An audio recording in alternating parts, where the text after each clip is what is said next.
Good day నమస్తే. మా చిన్న దార్కార్యును మా పుష్ప ఇద్దరు కలిసేసి నిన్న చెట్ల పని పట్టిర్రు. తండ్రేమో చెట్లు నరికిండు, ఇక కొడుకైతేనేమో అన్నీ చేసిండు. ఇక నిన్న రొట్టె ఆలుగడ్డ కూర చేసి పెట్టిన. Second hand car by and సేల్లో కొననీకని పోయినాము. ఇక అది డీల్ అయ్యింది. వచ్చేటప్పుడు మ్యాక్డొనాల్డ్స్లో ఈ చిప్స్ కొనుక్కున్నా, లేకుంటే పంది బర్రెనే దొరుకుతుంది ఇక్కడ ఆస్ట్రేలియాలో. ఇక ఈ చిప్స్ ఎట్లున్నాయి అంటారే, నిన్ను చిప్స్తోనే చంపుతారా, నేను పొడిచి పొడిచి చంపుతారా ఈ చిప్స్తోని అన్నట్టు అంత భయంకరంగా ఒక తల్వారు ఉంటుంది కదా, ఆ తల్వార్ కంటే కూడా తేజ్ ఉన్నాయి అవి. అట్లున్నాయి అన్నమాట ఈ చిప్స్. ఒకప్పుడు మ్యాక్డొనాల్డ్ చిప్స్ అంటే ఎంత కమ్మగా ఎంత మంచిగా ఉంటుండే కదా.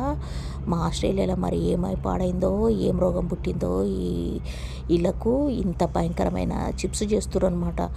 అవి వేసి వేసి చంపొచ్చు అనమాట మనిషిని. మనం ఇట్లా ఎవరినన్నా చంపాలనుకుంటే పొడిచి పొడిచి చంపొచ్చు వాటితో. అట్లా పాడైనాయి అవి. నమిలి నమిలి పండ్లు కూడా నొప్పి లేసి వచ్చినాయి నాకు. ఇక మా పుష్ప అయితే డ్రైవ్ చేస్తున్నాడు. భయంకరమైన వర్షము దారిలో. నేను అనుకున్న, ఓరి దేవుడో ఇంటి వరకు పోతామా పోమా, ఇదేందమ్మా ఇట్లా ఇంత వర్షం తగిలింది మాకు అని.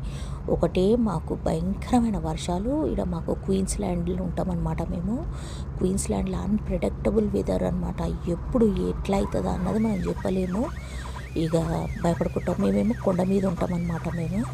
ఇక కొండలకు పైకి పోయే వరకు ఇక దేవుడు దిగుతాడనమాట. ఇక ఇంటికి పోయే వరకు ఇక మా దార్కారేమో ఇంటికాడనే ఉన్నాడు. మా చిన్న దార్కారు, మా బిగ్ బాస్ ఏందనంటే తప్పించిండు అనమాట. అరే నేను నీకు బిజినెస్ ఎట్లా చేయాలో నేర్పిస్తారా, మీ నాయననేమో మెకానిక్ సైడ్ ఎట్లా చేయాలో ఆయన నేర్పిస్తాడు, మంచిగా మా ఎంబడి రారా అంటే, లేదు నాయనమ్మ వచ్చింది, వచ్చే వరకు నాయనమ్మ సంకలు ఎక్కిండు, ఎక్కేసేసి నాయనమ్మ నేను నీతో వస్తానే అని అంటే, ఇక నేను కూడా ఎందుకు లేపోని పొరడు పోతా అంటుండు కదా నాయనమ్మతో, పోనీలే అనుకున్న.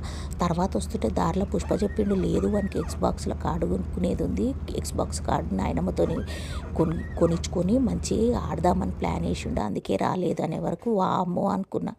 ఇక ఇంటికి వచ్చి చూసే వరకు ఈ వరదలకు ఈ వర్షానికి చూడండి నీళ్ళు ఎట్లా వచ్చేసినాయి మొత్తం కింద, ఇంటి కింద.